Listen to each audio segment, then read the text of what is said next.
Hi everyone, my name is Annalise.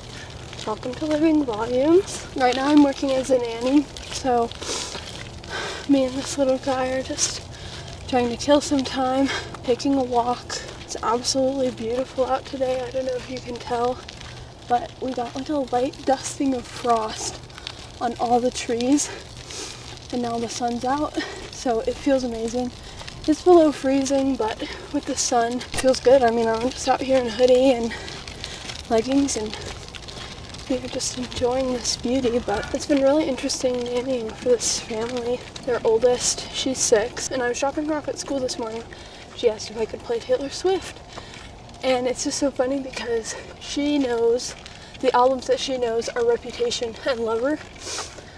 And I asked her if she knew 22 because those were the songs that I was listening to, when I was in elementary school. And she's like, no. And so I played 22 for her. It's crazy. I can hardly listen to Taylor Swift without crying, especially when I'm listening to it with the little girl, because her music is just like completely synonymous with girlhood. So we're in the car listening to 22, and at first she just seems kind of zoned out. But then we get to the chorus the second time, and she starts trying to sing along.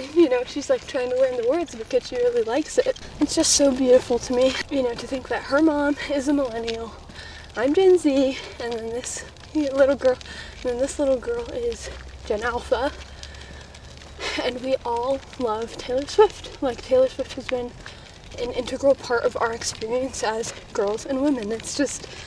It's really cool. I was also reading this book recently, or I listened to the audiobook.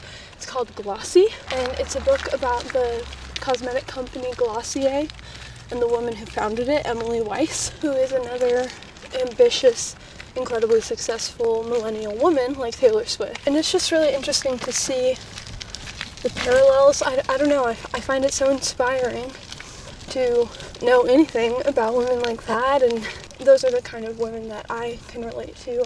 I have ambitions and goals, and I see so much more for myself outside of being a wife and a mother, although I also see incredible value in those as well, those roles. I think I just see incredible value in being a woman overall, and I'm very fortunate because my fiance does too.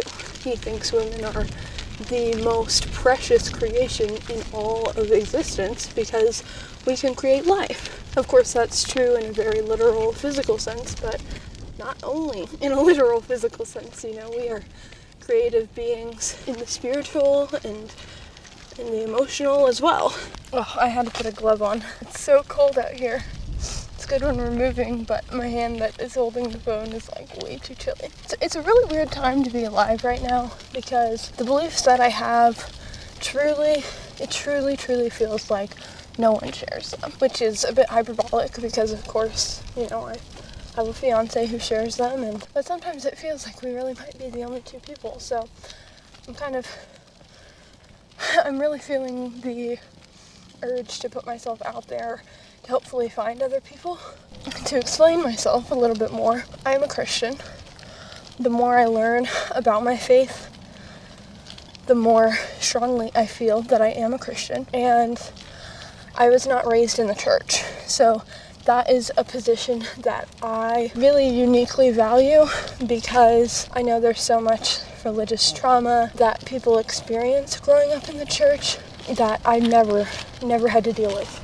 Additionally, I'm a member of the Reformed Church, which is very rare from what I understand, and it kind of gets a bad rap, again from what I understand, partially because it is considered more conservative, but to me it's like a complete misunderstanding of the core tenets of the faith, the Reformed faith, and so the focus as I see it is on complete and total humility and on inner work. And for me, those things cannot be more aligned. So I absolutely adore my faith. And then there's the whole issue of Christianity being incredibly patriarchal. I know that exists, and that's really real, and the experiences that people have had with that are completely real. But that doesn't mean that it's an accurate representation of what the faith is truly about. And I have had almost no experiences in that way. So hatred is just not a part of Christianity at all. And so when it does work its way in, it's not a reflection of what the faith is meant to be and how it is meant to show up, but rather it's a human thing that kind of bleeds in. So beyond being a Christian, I am just so incredibly interested and enamored with women's reality, women's wiles, women's wisdom, and what it means to be a woman, how our experiences are unique, and especially how our gifts and strengths are unique. It's really tiresome I gotta put my jacket back on. It's really tiresome for me because mainstream narratives just seem to fall short from every angle.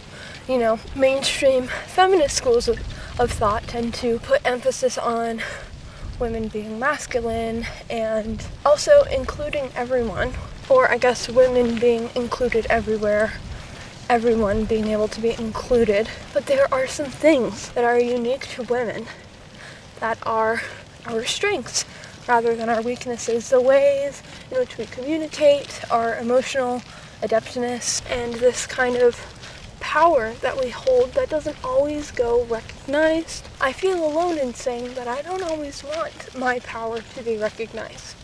I want to be able to move in secret. And I really value that as a woman you can, because sometimes you are discredited or counted out. Frankly, I don't really want to be given a seat at the table in men's spaces. I just want to make my own table, set my own table, and enjoy myself. And I know that's not the case for everyone, and I don't think it needs to be. But I think women have a leg up on men in a lot of ways. Intellectually, intuitively, there are just innate knowings that we have that men have to work really, really hard for. Selflessness comes much more naturally to us. And so I think our needs, spiritually, emotionally, even practically, are very, very different from men's. And I want to explore that. The only man's experience that I'm interested in is my future husband and any sons that I might have. Other than that, I'm interested in myself and the other women around me and pouring into them. When it comes to my fiance, I can honestly say that I feel I have found my soulmate. The person that is my person that I'm supposed to be with, and everything is just so correct with him. And at the same time, there are things about me that I know he will never understand. I relish that. I get to be this mysterious feminine presence in his life. I get to operate outside the bounds of what he understands, and that is so beautiful. And we both have respect and reverence for that element of our relationship, and I'm very grateful. I think ultimately I'm just oriented toward growth in every sense of the word, in every part of my life. I want to become better and do more and just continue to reach. That creative impulse is something that is very unique to human beings. And our creative impulse is something that I think is overlooked a lot in the Christian world, because what else does it mean to be made in God's image than to be a creative force? God is the ultimate, supreme creative force. He created the entirety of the universe as we know it, every principle and law that governs it.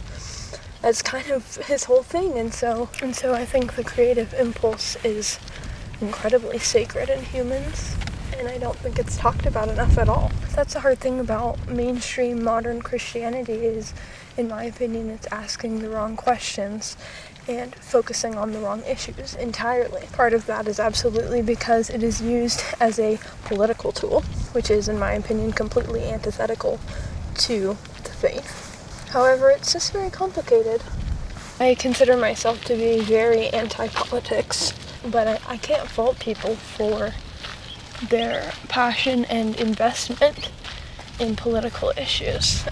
Being a human is just so complicated, and there's so much to navigate. There is so much that we have created, so many systems that we have created, social systems and economic systems and familial structures. It's everything. The systems limit us in a way.